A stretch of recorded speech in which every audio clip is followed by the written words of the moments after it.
kiedy ogląda. Good morning, good evening. Today we'll do only it in Polish, including that I have translated one email from English to Polish. Także kochani, teraz już nie przeciągając tak naprawdę wstępu, dajcie mi tylko znać, czy mnie widać, czy mnie słychać, jak jest też ze światłem, bo jestem w chwili obecnej na tarasie w przestrzeni tutaj, gdzie jest światło naturalne. No i w ogóle zobaczmy, bo ostatnio złapałem się na tym, że tak patrzę, czy jest coś w komentarzu, czy coś widać w sensie w czacie i nie widziałem czatu, co mnie trochę zasmuciło, bo tak nie ukrywam, że tak brakowało tej takiej interakcji.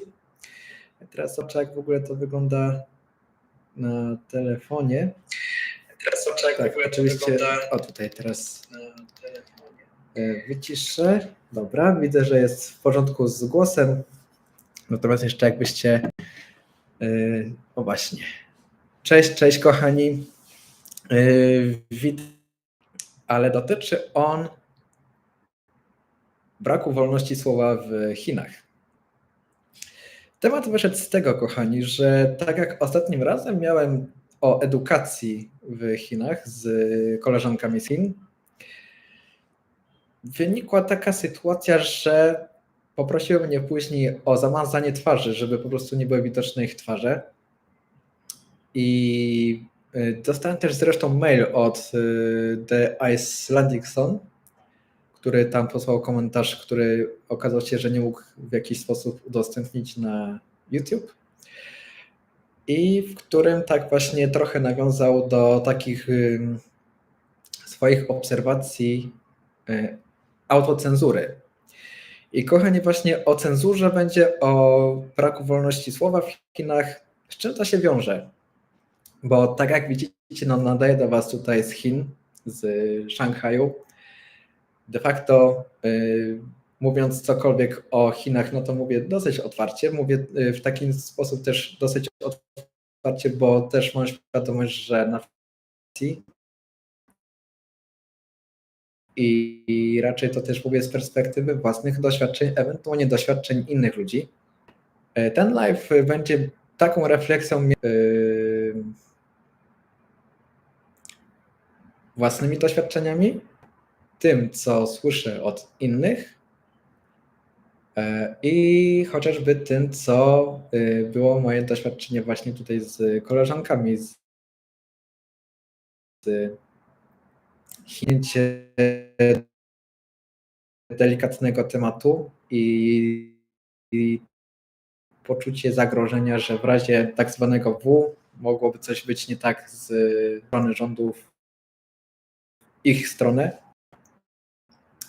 Co z strony kapitalistyczny kraj, który chodzi o standard życia, naprawdę tutaj można się od niego dużo uczyć, jeżeli chodzi o dostęp do rzeczy, do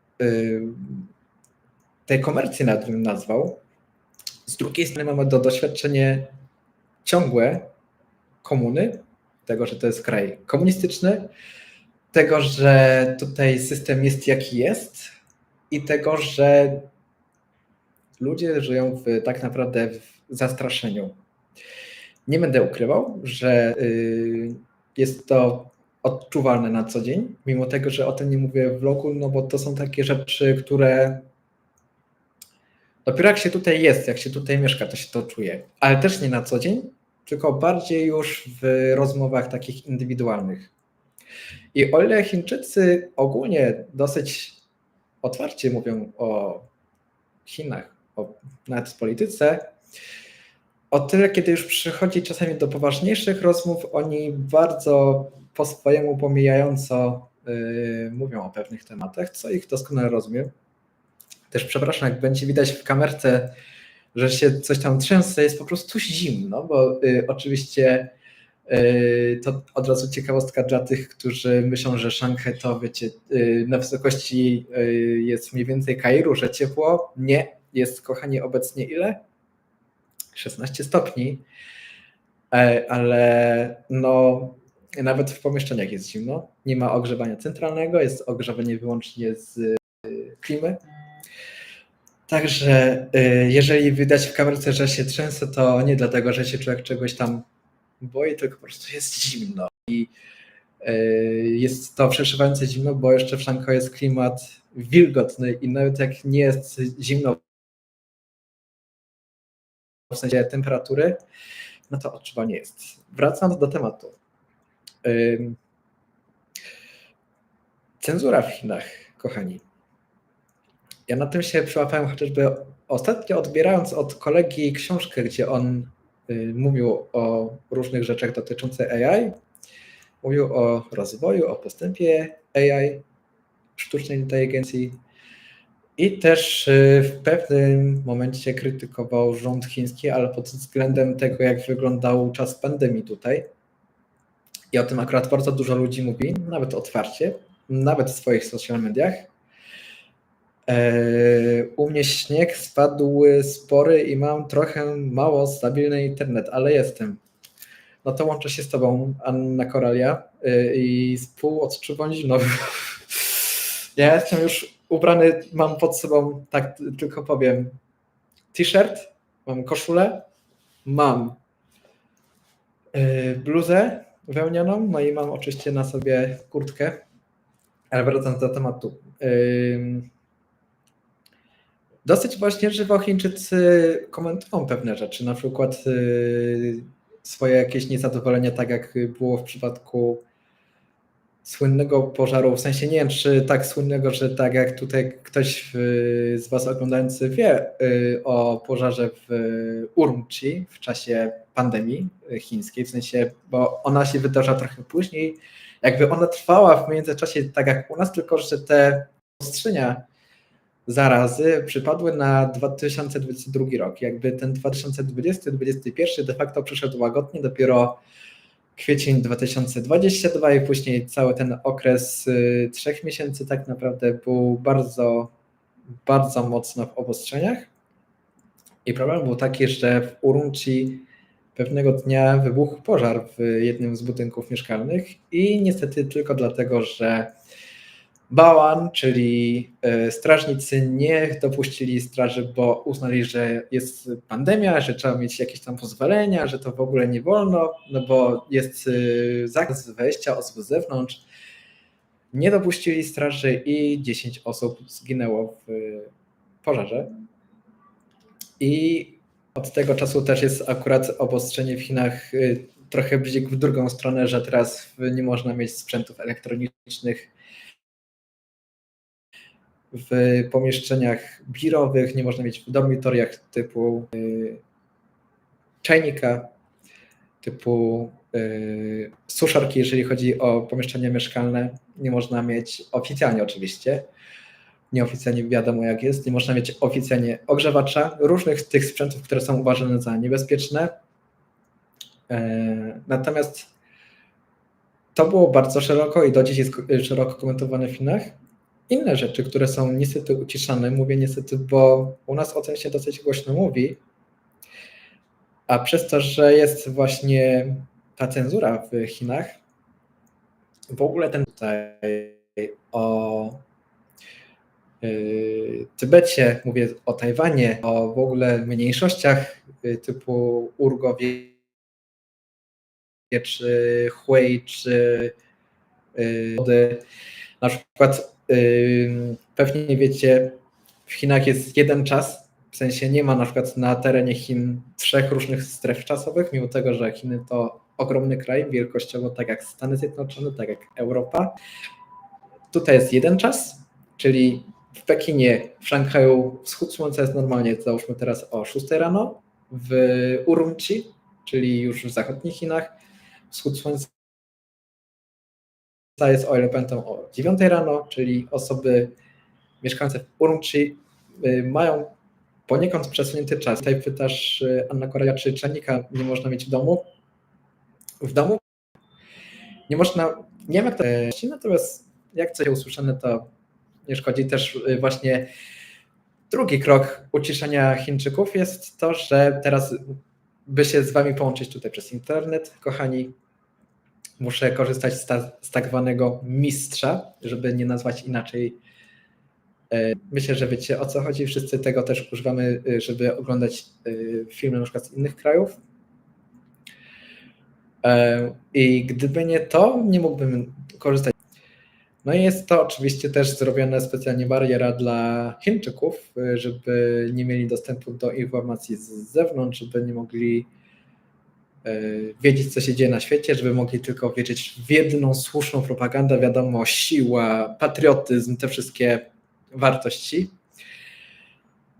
Natomiast tylko nieliczni tak naprawdę wiedzą, co się dzieje naprawdę na świecie. Jako kraju, który tak naprawdę jest trochę problemem na świecie, bo przez to, że jest teraz polityka tak zwanego dump shipping, czyli że bardzo wiele produktów wysyła się z Chin, wręcz zasypuje produktami z Chin świat. Chińczycy tego nie wiedzą i oni wręcz się z tego cieszą, że jest duża produkcja w Chinach.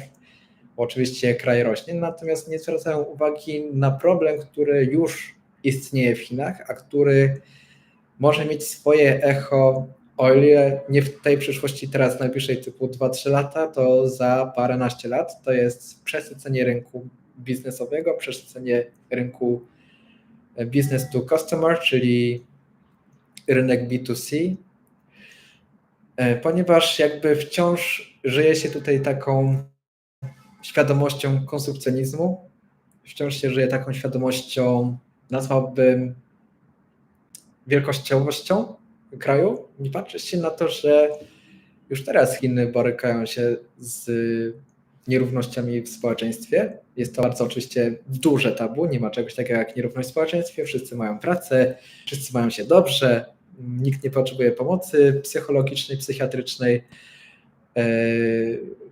No generalnie jest coś takiego, że jak się tutaj mieszka w Chinach, kochani, takie rzeczy są przyciszane również społecznie. To nie jest tylko, że rząd ucisza, to też społeczeństwo ucisza. Jest też autocenzura. I problem jest taki, kochani, że my z jednej strony o tym wiemy, z jednej strony mamy tego świadomość w Europie, z drugiej strony mam wrażenie, że przez to, co też widzimy w Europie, jakby nie tylko w Europie, na świecie, tą taką propagandę, że o, fajnie, przyjeżdżajcie do Chin, fajnie się tu mieszka, to prawda? Całkiem przyzwoicie się tu mieszka, nawet jeżeli chodzi o pracę i o takie życie codzienne, możliwości, to nawet bardzo dobrze się mieszka. Jeżeli chodzi o rozwój, to już w ogóle to można nazwać niebo na ziemi.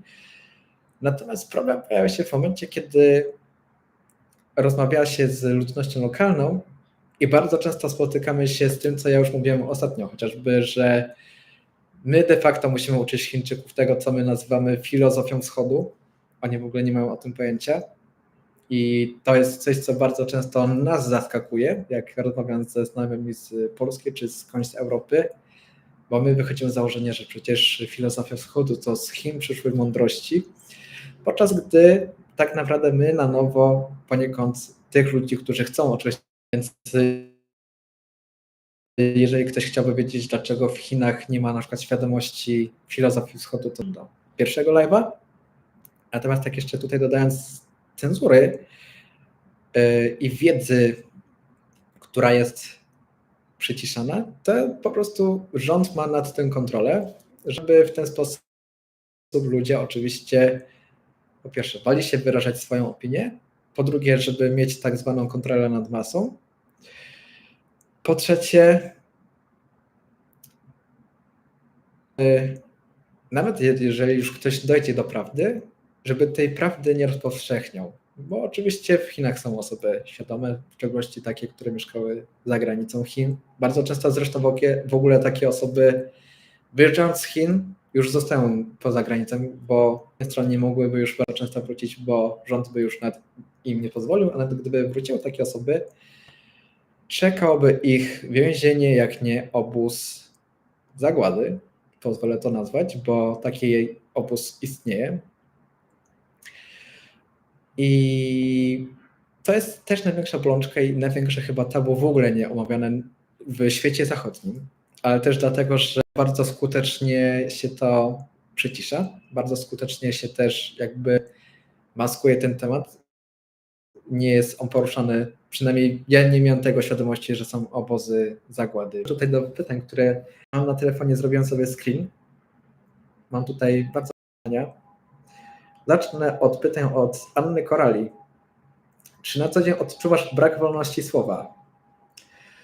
Odpowiadając na to pytanie, na co dzień de facto nie, bo chociażby to, że mówię tutaj do Was przez YouTube, to jest już to pewna wolność słowa, pewna namiastka wolności słowa, tak to powiem, bo po pierwsze, mówiąc po polsku, mogę mówić swobodnie, bo mnie nikt nie rozumie tutaj z Chin, natomiast gdy już mówię po angielsku, no to chociażby tak jak była sytuacja z koleżankami, to o ile nie w moim przypadku, to w przypadku już niektórych osób występuje autocenzura i no to już mamy do czynienia z brakiem wolności słowa. Jednak to nie jest takie, nazwałbym, na co dzień, ale na pewno w takiej przestrzeni codziennej można powiedzieć, że tak. I tu od razu kochani, do Was się zwrócę w Europie, żeby nie dopuścić do tego, żeby tak się działo u nas, bo nie ukrywam, że oglądam jakby z perspektywy oczywiście Chin, co się dzieje u nas, też czytam, co się dzieje u nas w Europie, też wiem, że po części propagandowa się robi takie akcje jak zatrzymanie tego mężczyzny, który chyba zrobił tylko retweet czegoś na Facebooku, czy tam na Twitterze i został zatrzymany. To było w Polsce i w Anglii. Także kochani, róbmy wszystko, żeby nas nie przyciszano, bo tylko w ten sposób możemy wolność słowa, nie pozwólmy nam tego sobie odebrać.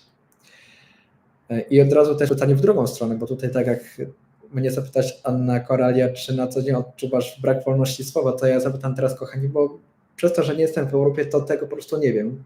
Czy wy na co dzień odczuwacie brak wolności słowa? To napiszcie w komentarzu, albo jak tutaj jesteście na live, to też możecie napisać na live. Idąc do kolejnego pytania, czy widzisz u miejscowych symptomy w związku z brakiem wolności słowa, czy wolności w jakimkolwiek aspekcie? Bardzo dobre pytanie, Anna Koraja. Bardzo dobre pytanie, bo widzę te symptomy, chociażby po koleżankach, tak jak wy możecie zresztą zobaczyć sami na własne oczy, zamazane twarze na YouTube. Nie jest to inny symptom jak po prostu zwykły strach, że rozmowa, bo to była de facto rozmowa, ale taka rozmowa w ich rozumieniu być może konspiracyjna przeciwko rządowi, że mogliśmy coś powiedzieć złego o systemie edukacji, że mogliśmy w jakikolwiek sposób zaszkodzić wizerunkowi Chin, już to było powodem po pierwsze autocenzury koleżanek, co chyba może też zauważyliście w pewnym momencie, ja to przynajmniej wyłapałem w trakcie już rozmowy, ale po prostu się nie odzywałem, bo też widziałem, że one próbują się, Chińczycy mają coś takiego, że zanim coś powiedzą, coś przemilczą, mimo że mogliby swobodnie porozmawiać. Co z wolnością wyrażania siebie? W zależności w jakim aspekcie, bo na przykład religijnym de facto niby można chodzić na Chinach, można iść do meczetu, można iść do świątyni buddyjskiej, można iść oczywiście do świątyni taoistycznej, można się wszędzie oficjalnie modlić, można wszędzie też praktykować swoje obrządki religijne, natomiast nie otwarcie i nie można się zrzeszać nigdzie indziej poza oficjalnymi instytucjami, nie można na przykład tworzyć grup na WeChacie, nie można nigdzie oficjalnie postować postów, nazwałbym, nawołujących religii, czy to na Weibo, czy to na Xiaohongshu, czyli na naszym Instagramie, czy na Facebooku. Na WeChacie oczywiście, czyli na głównym komunikatorze, odpowiednik nasz to jest WhatsApp. Nie można tworzyć grup tematycznych, nie można w ogóle oficjalnie oczywiście o takich rzeczach rozmawiać. Idąc dalej, tutaj zahaczę trochę o drugie wahadło, czyli tak jak mówię o sprawach religijnych, teraz zahaczę o temat LGBT, bo myślę, że i tym osobom należy się jakieś okienko wiedzy, jak to wygląda w Chinach, także oczywiście oficjalnie nie ma czegoś takiego jak LGBT w Chinach, nie ma problemu z orientacjami, wszyscy są hetero oczywiście w Chinach, 100%. Oczywiście to trochę mówię tak wyśmiewczo, I z całym oczywiście szacunkiem do osób z LGBT, bo doskonale rozumiem jakby co przechodzicie przez pryzmat empatii z wami, bo miałem możliwość poznania wielu takich osób, które czy to są geje, czy to są lesbijki. Miałem okazję poznać takie osoby i bardzo sympatyzuję w sensie a propos trudności, jakie przechodzą te osoby. Natomiast w Chinach nie dość, że jest to temat tabu, oczywiście, to jeszcze jest to bardziej piętnowane niż chociażby w takim kraju jak Polska. Tutaj wręcz jest wykluczanie z rodzin i wyklinanie wręcz. Takie osoby są bardzo często przeklinane, jeżeli borykają się z homoseksualizmem. Oczywiście jest to też penalizowane, może nie aż tak bardzo jak w krajach arabskich, natomiast jest to na pewno penalizowane w taki sposób, że jest chociażby nakładana kara grzywna na przełapanie, na aktach typu. Natomiast nie wiem, jak to wygląda po pandemii, bo najzwyczajniej w świecie nie chodzę teraz do klubów. Na pewno też nie mam tak, żeby kogoś zapytać, w sensie nie mam znajomych, którzy chodzą do klubów. Też się bardzo zmieniła pod tym względem kultura spędzania czasu w Chinach w ogóle, życia nocnego. Natomiast tak, jest to bardzo przyciszone. Oczywiście już nie będę mówił o mniejszościach narodowych, typu Urgowie, którzy są notorycznie zatrzymywani i są przetrzymywani bardzo często w obozach zagłady, czy w więzieniach pracy, bo oczywiście to jest tak, jak było u nas Oświęcim, były też u nas więzienie, że ludzie pracowali, no i też wiadomo, co się działo. Także jest to w ogóle też ciężki temat.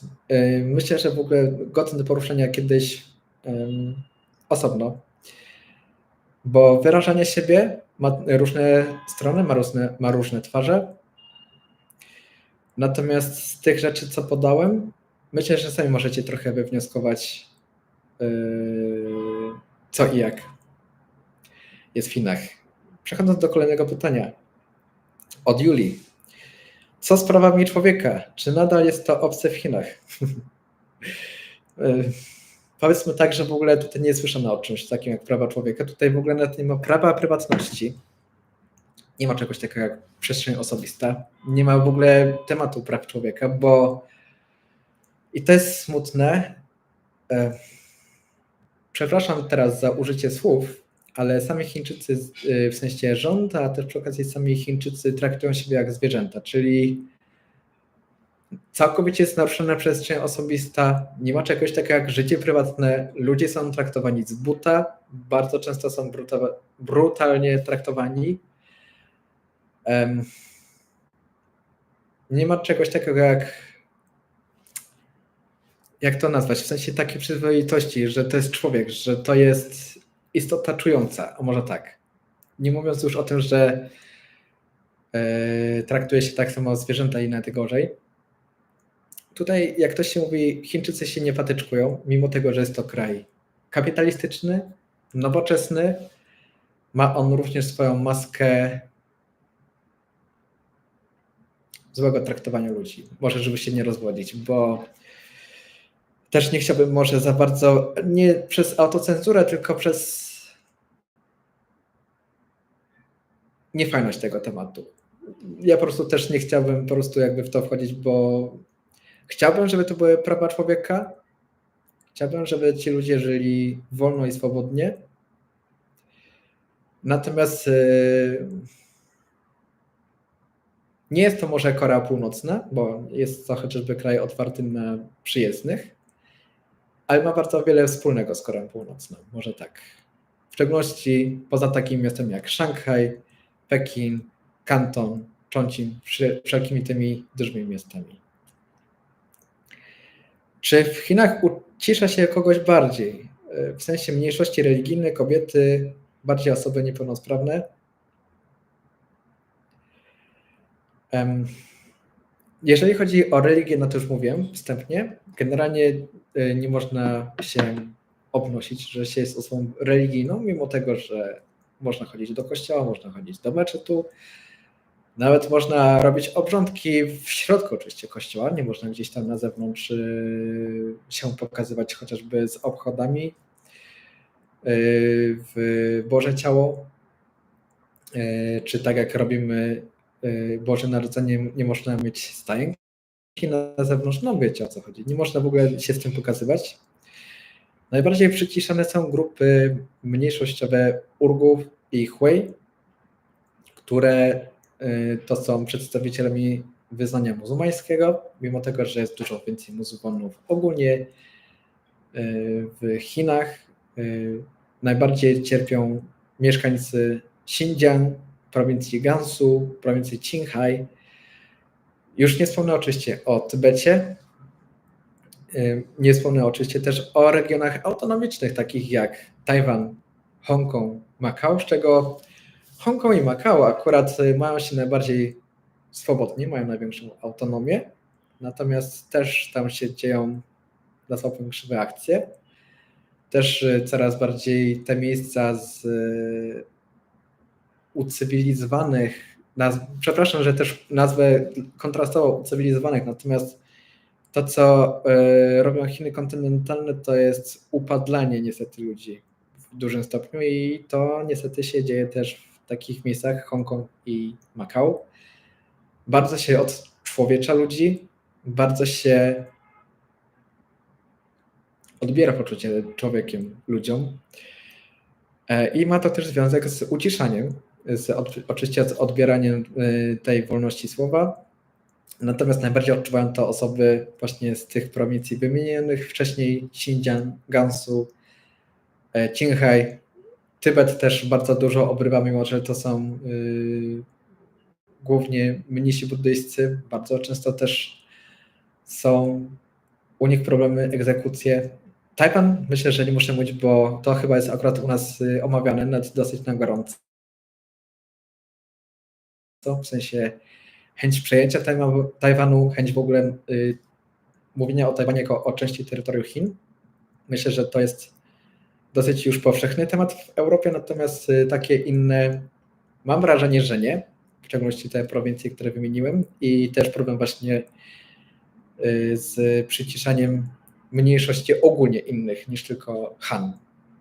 Ale to jest bardzo szeroki temat i to jest w ogóle też zapalnik, dlaczego w Chiny tak de facto jest pytanie, dlaczego funkcjonują jako taki kraj. Sztucznie, mogę powiedzieć, tylko dlatego, że jest ustrój totalitarny, bo gdyby nie to, to pewnie ten kraj by się już dawno rozpadł, bo regiony autonomiczne, chociażby jak Inner Mongolia, wewnętrzna Mongolia czy Xinjiang, nie czują się Chińczykami. I to jest też uciszane, niestety.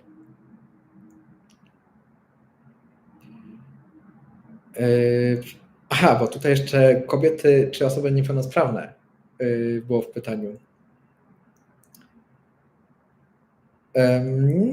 Tu akurat te dwie jednostki może nie są uciszane, o ile po prostu są cały czas marginalne.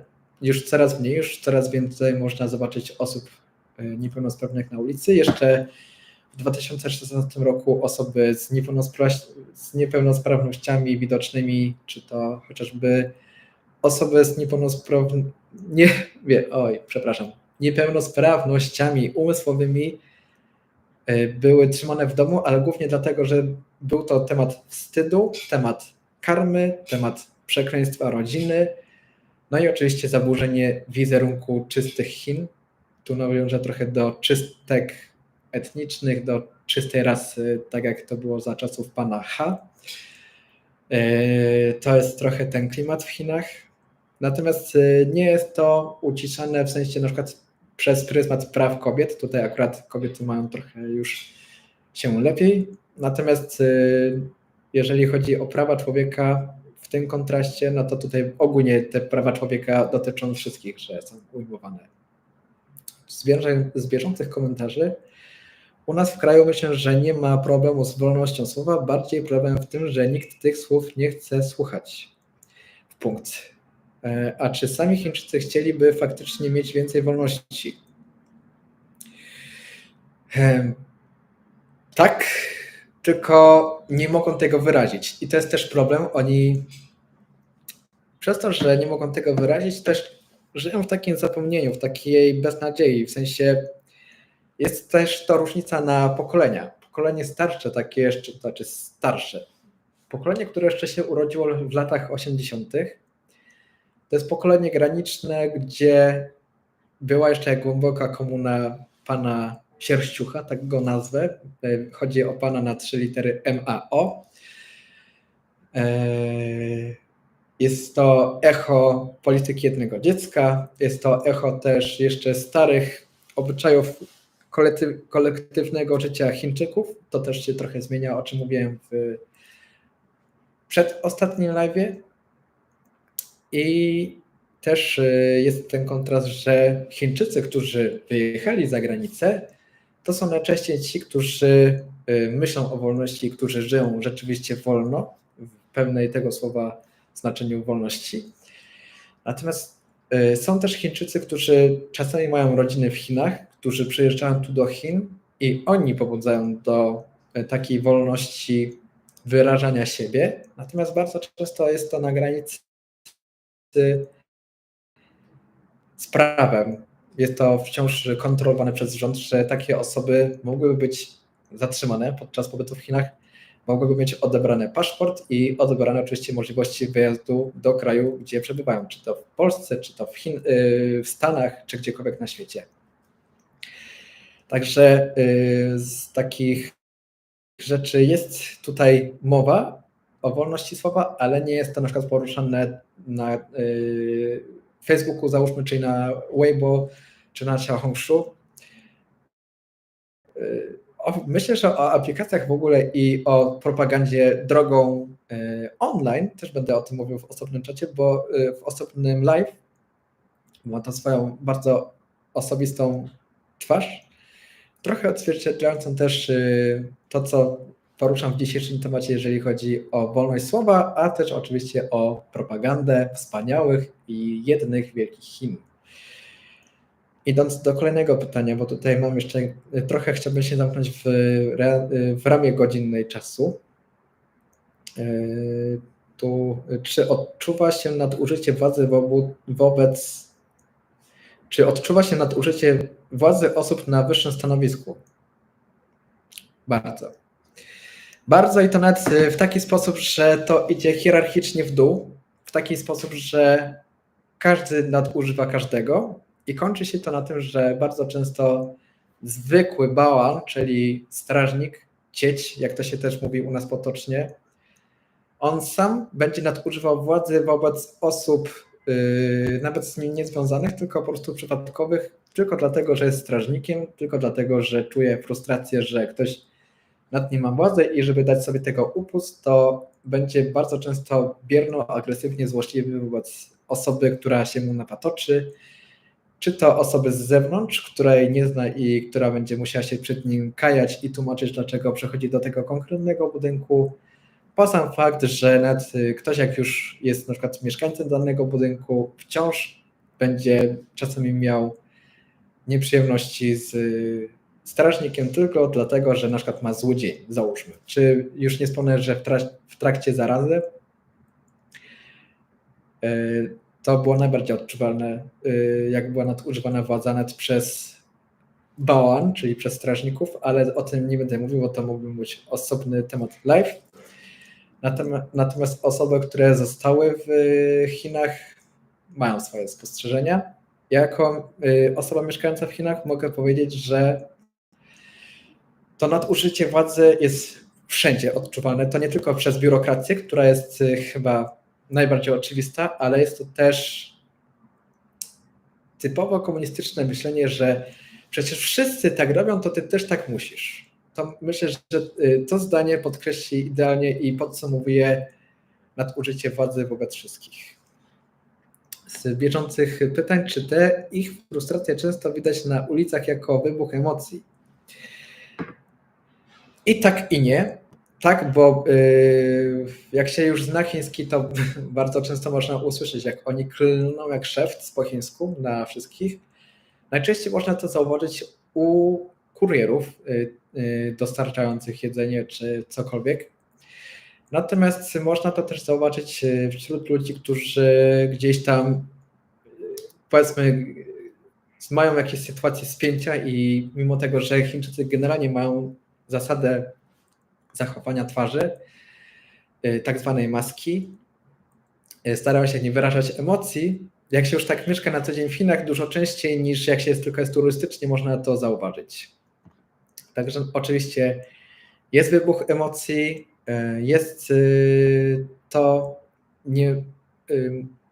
jest ta nieumiejętność zapanowania nad sobą, natomiast bardzo często jest to długo zakrywane i to wynika później w tak daleko idącym problemie jak z nożownikami, o czym chyba, o ile pamiętam, mówiłem w pierwszym live'ie, o różnych problemach psychosomatycznych, o czym też się oczywiście głośno nie mówi w Chinach i co dopiero jak się już tu mieszka na co dzień, to się odczuwa, natomiast nie jest to nawet powszechnie omawiane w społeczeństwie, bo jest to bardzo dla nich wrażliwy temat. Z innych pytań, idąc dalej, czy po wygranej Trumpa zmieniło się coś w Chinach? Czy było to w ogóle omawiane? Tutaj powiem trochę w takim kierunku, tak jak jest to powiedziane, akurat powiedział to fajnie Krzysiu Jackowski w swoim wczorajszym live'ie o tym, czy Chińczycy myślą jakkolwiek o Polsce i on to porównał, czy my jakkolwiek w Polsce myślimy o takim kraju jak Chile. I tutaj paradoksalnie Stany Zjednoczone, wielki kraj, wielkie mocarstwo, powinno się o nim mówić głośno i wszędzie. Natomiast w Chinach oczywiście jest temat Stanów Zjednoczonych przyciszany. Nie jest on poruszany wśród Chińczyków. Nie ma nigdzie jakichś nagłówków, nie ma nickolwiek o Trumpie za bardzo. Czy niestety, czy na szczęście? Tego nie powiem. W moim odczuciu niestety, bo jednak Chiny jako państwo walczące o hegemonię gdzieś powinno dawać jakieś wiadomości, co się dzieje po drugiej stronie globu. Z drugiej strony jest to dla nich możliwość oczywiście kontroli informacji, kontroli tego, co się dzieje w ich kraju, tego, co ludzie myślą o swoim kraju i oczywiście tego, co my, na przykład osoby zagraniczne, możemy też mówić między sobą. Jesteśmy bardzo też infiltrowani w social mediach typu WeChat, niekoniecznie w ten sposób, że jeżeli coś udostępnimy, na przykład o Trumpie, to jesteśmy blokowani. Natomiast pewne tematy nie są oczywiście szeroko poruszane. Mam nadzieję, że w jakikolwiek sposób to odpowiedziałem, że odpowiedź moja jest satysfakcjonująca. Głównie jeżeli już mówimy o takich tematach, to tylko wśród osób tak zwanych tych, co wiedzą. Pytanie od Janho. Czy cenzura była jedną z przyczyn zasłonięcia twarzy dziewczyn, co z tobą występowały w ostatnim live? Tak, to już akurat o tym mówiłem, więc myślę, że to odpowiedziałem. Drugie pytanie. Jak to wygląda z mówieniem o czymkolwiek związanym z Chinami? Z mówieniem o Chinach, z Chińczykami? O tym już wstępnie mówię, natomiast myślę, że tu mogę trochę rozwinąć. Problem jest taki mianowicie, że tak jak już mówiłem wcześniej, Chińczycy czasami nawet bardzo otwarcie mówią o swoim kraju, mówią, że coś im się nie podoba, że bardzo często chcą wyjechać z Chin na stałe, na zawsze, że wręcz wyrażając nienawiść do swojego kraju, wyrażał nienawiść do rządu. Jedyny właśnie sposób, który tego nie robią, to publicznie. Bardzo często w ogóle się pilnują, żeby ich telefonie nie słuchać, bo rzeczywiście, o ile tak jak u nas też gdzieś coraz powszechniej się mówi, że mamy telefony pod podsłuchem, o tyle w Chinach w ogóle jest to problem, że nawet w komunikatorach WeChat nie ma czegoś takiego jak end-to-end encryption, czyli że oficjalnie nie można podsłuchać czy przeczytać wiadomości. Te wiadomości są powszechne, można je przeczytać, posłuchać oczywiście nie przez nas, tylko przez rząd i bardzo często ludzie albo trafem nie trafiają, albo przez ich szczęście nie trafiają do więzienia, albo jak już trafią do więzienia, to w bardzo poważnych konsekwencjach, tak to powiem. tu z bieżących komentarzy obozy pracy, to domyślam się, że to już najbardziej skrajna kara i konsekwencja wolności, a takie na co dzień konsekwencje. No nie, bardziej skrajną karą niż obóz pracy jest obóz zagłady, który jest w Chinach, który de facto przyczynia się do śmierci ludzi, tylko że to jest bardziej metodą taką rosyjską, w sensie tak jak Rosjanie zabijali NKWD, tak też się robi w Chinach. Natomiast no, na co dzień jak wyglądają konsekwencje?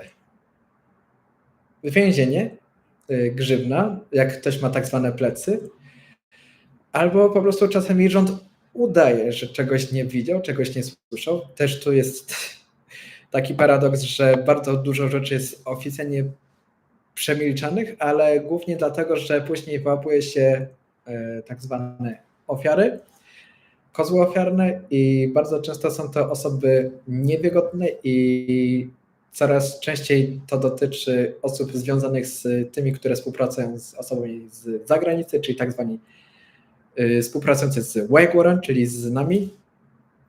Takie osoby są bardzo często na tak zwanym świeczniku. Natomiast no oczywiście no to konsekwencje głównie więzienie, pozbawienie wolności.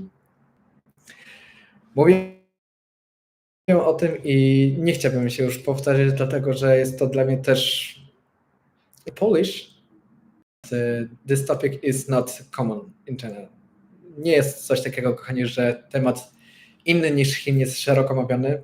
Może czasami Ukraina, głównie przez pryzmat, dlatego że Chińczycy oczywiście wspierają Rosję, natomiast inne kraje, Palestyna w ogóle, Izrael w ogóle, czy nawet sytuacje gdziekolwiek, tak jak u nas się dzieje w Europie, poza Ukrainą oczywiście nie. Kolejne pytanie. Czy są jakieś wiadomości o atakach Chin na Tajwan? Nie ma takich wiadomości, nie podaje się czegoś takiego oficjalnie, chyba że mówi się o sukcesie Chin porozumienia z Tajwanem, tak to przetłumaczę z chińskiego na polski, no to oczywiście, że się mówi, że jest siła w narodzie, bo Chiny tak oto dochodzą do kolejnych porozumień z Tajwanem i jest szansa, że nasi bracia Tajwańczycy dołączą do macierzy chińskiej, czy raczej do ojcowizny chińskiej, czy jakkolwiek by to nazwać. To tak, ale nie jest to omawiane na zasadzie, że jest wojna, tylko po prostu porozumienia i takie, nazwałbym, nawrócenie się Tajwańczyków, tych braci, którzy zrozumieli, że jest jedyna i właściwa droga. Przepraszam, że mówię to takim trochę prześmiewczym językiem, ale jest to niestety tak przedstawiane. Kolejne pytanie. Sądząc po temacie... Aha, to już było do mnie, okej. To widzę, że z pytań to już mam tyle, to został mi tylko mail, przysłał mi The Icelandic Maila a propos ostatniego live, że jego komentarz był usunięty. Miał w ogóle pytanie, czy usuwam komentarze. Kochani, to od razu, jeżeli ktoś by pisał komentarze, chyba że są obraźliwe, które bardzo naruszają przestrzeń kultury osobistej, bezpocznie na przykład się odnoszą do jakiejś osoby, albo widzę, że nawiązują do jakiejś nienawiści, to oczywiście osobiście usuwam takie komentarze. Natomiast jeżeli są komentarze, które nie obrażają nikogo, a wyrażam jedynie czyjąś opinię, nawet taką dosyć brutalną, nie usuwam. Raczej staram się zastosować takie komentarze, bo też właśnie pozwalam, żeby się swobodnie wypowiadać tutaj, kochani, o swoich spostrzeżeniach, o tym, co też mówię, jaki jest feedback od Was, tego, co mówię, jak Wy to odbieracie, więc nie ma u mnie czegoś takiego. Chyba że przy rosnącej liczbie subskrybentów będę widział oczywiście tendencję, że ktoś tam za dużo hejtuje, no to oczywiście będę takie rzeczy uciszał, bo jednak stawiam na pokojową rozmowę, na dyskusję, ale kulturalną. Natomiast nie usuwam komentarzy, a przeczytam, bo tutaj poprosił mnie The Icelandic o przeczytanie komentarza, które napisał pod ostatnim live'em, a który odnosi się też właśnie trochę do cenzury, do wolności słowa. Myślałem, że usuwasz moje komentarze, ale później zorientowałem się, że mógł być to też problem z moim internetem. Natomiast byłem trochę zawiedzony w przypadku tego, jak Chinki wypowiadały się o Chinach, w szczególności w około 36 minucie. Mam wrażenie, że jedna z dziewczyn, w szczególności ta, która najczęściej się uczęszczała, zaczęła bardziej już kontrolować siebie w tym, jak się wyraża o Chinach, a najbardziej zauważyłem, że w 52 minucie już trochę mówiła w kierunku propagandy i gaslightingu. Gaslighting to jest, kochani, nie mogę za bardzo przetłumaczyć tego słowa na polski odpowiednik. Z psychologii jest to termin, który mówi o zakłamaniu rzeczywistości. I jeżeli tak było, to przepraszam, kochani, jeżeli był taki odbiór. Też starałem się właśnie i jak z koleżankami rozmawiałem, też się przygotowałem z nimi na live, żeby jak najbardziej swobodnie, otwarcie mówić o pewnych rzeczach, w szczególności, że mówiliśmy wyłącznie o edukacji. Natomiast tak jak tutaj zwrócił uwagę kolega The Icelandic, obserwujący, sam miałem takie odczucie, jeżeli było więcej takich głosów, to oczywiście dajcie też znać. Jeżeli jest coś, na co powinienem zwrócić uwagę, też dajcie mi znać. Z mojej strony, co mogę powiedzieć, kochani, przyszłościowo myślałem, że będę miał trochę więcej okazji, żeby z Chińczykami prowadzić live'y. Zobaczę jeszcze, w jaki sposób to się będzie układało, bo też póki co, jak rozmawiałem, to jest dużo właśnie osób, które się czują niepewnie, w szczególności też jak rozmawiałem z dziewczynami, to odmówiłem jej raczej przyszłych wspólnych live'ów, głównie ze względu na bezpieczeństwo. To też od razu mówię, kochani, bo chciałem zadbać też o autentyczność, że z jednej strony chciałem mówić oczywiście dużo od siebie, ze swojej strony o Chinach, a też chciałem dać trochę więcej autentyczności, mówiąc o Chinach w rozmowie z tutejszymi mieszkańcami. Natomiast prawdopodobnie, jeżeli będą jakieś gości, to tylko takich, którzy są z zagranicy i którzy mieszkają w Chinach. Poza tym będę oczywiście prowadził sam live'y dotyczące tematu Chin i będę oczywiście starał się też dotykać tematów, które już mam zapisane trochę do przodu, co Was zainteresowało. Też napiszcie oczywiście w komentarzu z dzisiejszego live'a, co Was zainteresowało, czy może są jakieś rzeczy, których za bardzo nie poruszyłem, a chcielibyście, żebym te rzeczy rozwinął. Tu jeszcze z bieżących tematów pytań bardziej mi chodzi o lżejsze konsekwencje jak grzywna, jak brak przyjęcia na studia. Przyznam, bo to jest Anny Koroli pytanie w nawiązaniu do konsekwencji, do kary. Prawdopodobnie istnieje. Nie znam osób, które by były w ten sposób ukarane, więc się nie wypowiem. Wiem, że na pewno, że są prywatnych z otoczenia, czy kogokolwiek, kto by był zbanowany wjazdem do Chin. Także nie wypowiem się w tym kierunku. Prawdopodobnie istnieje taka kara. Czy taka jest? Nie wiem. Niesamowite, że nawet temat edukacji to temat tabu i może być cenzura. Witam w Chinach. I kończąc tym akcentem, kochani, mam nadzieję, że live się Wam podobał, że też jeżeli macie jakieś pytania oczywiście dotyczące wolności słowa, to możecie też jeszcze się wyrazić ze swojej strony, co macie odczucia. Będę też odpowiadał na to w komentarzach. Na ten czas to tyle z mojej strony. Trzymajcie się. Dobrego poranku, dobrego dnia. Bardzo dziękuję za wspólny czas. Pozdrawiam i do zobaczenia w następnym live. Pozytywnych wibracji. Cześć.